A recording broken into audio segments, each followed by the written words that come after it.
What is going on, everybody? Welcome back to Phones and Drones. So, Apple, in its traditional weekly cycle, just dropped watchOS 10.5 Beta 4, and we should be nearing the finish line like we thought last week.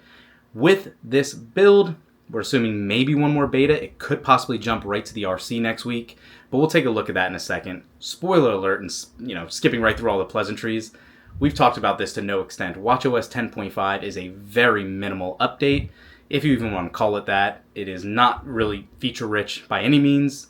However, we are this close to June and WWDC, where watchOS 11 will be out, and we are expecting a ton of new features on that, as you would assume. So, having said that, we did have some battery life concerns. It was really hit and miss on Beta 3. Beta 2 was great. I'm hoping Beta 4 stabilizes that as well. So, let's go ahead and just jump into this. Take a look at the build. It's going to be a quick video for you guys today. Let's go ahead and get right into it. Alright, so watchOS 10.5 Beta 4 just finished installing here, and really quickly, just kind of jumping around like we were doing earlier, everything is loading up very smooth. Just like on Beta 3, we really didn't have any issue there, and you can see it's very fluid and looks really good, kind of jumping around in the UI and all of that. And you would expect this from a fourth beta. We did have some issues with battery life on Beta 3, but it was great on Beta 2. Hopefully that has been improved now, back again in Beta 4. And if you followed our channel and watched our other video on iOS 17.5 Beta 4, it was a similar scenario where battery life did take a hit on Beta 3. Hopefully it'll be better again on Beta 4. It's really promising because, again, if you missed that video, this should possibly be the final beta for iOS 17.5 and really iOS 17 in general.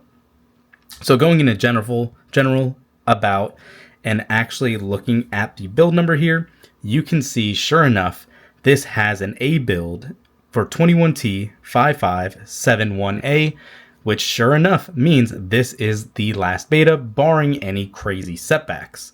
So this does follow our timeline quite well. We do have one kind of hiccup that might delay this slightly, but since we're in the last Tuesday and really the last day of the month, jumping into May 7th would traditionally be when we could possibly assume to receive the RC, but in the US, as you can see, it's Labor Day, and possibly this could cause a delay until the following week down on the 13th here, or 14th, but I am pretty confident to say that the RC build should come out at this point in time.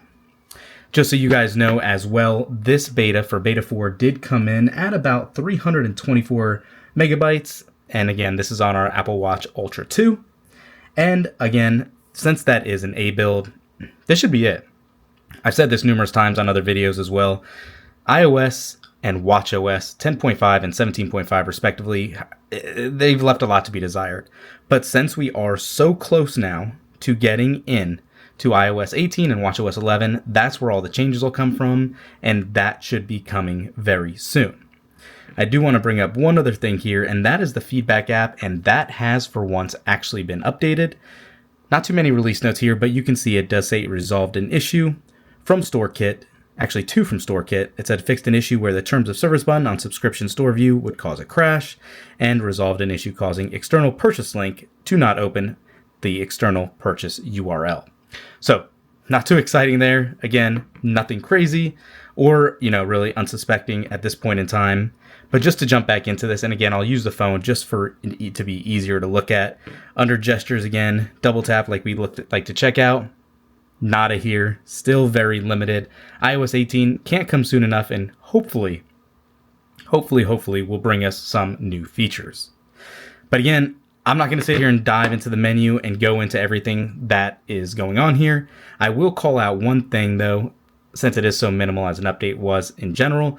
The watch actually did get hotter than normal during an update. We do heat tests for the iPhone when that comes out with updates, but never on the watch just because it's such a small frame and you never can really feel this. However, there you go, you can see the watch updated. This did get warm to the touch, so you probably wouldn't have wanted to throw it on you just that quick and easily. But everything else, settings, remains the same, so we'll cut this video short today. Let you guys know it's here. This is that new Nomad Glow 2.0 band as well. It's really nice. If you're thinking about picking one up, I'll throw a link down below since I know some of you guys like the bands we use. Thanks for watching, guys. We'll catch you in the next one. Peace.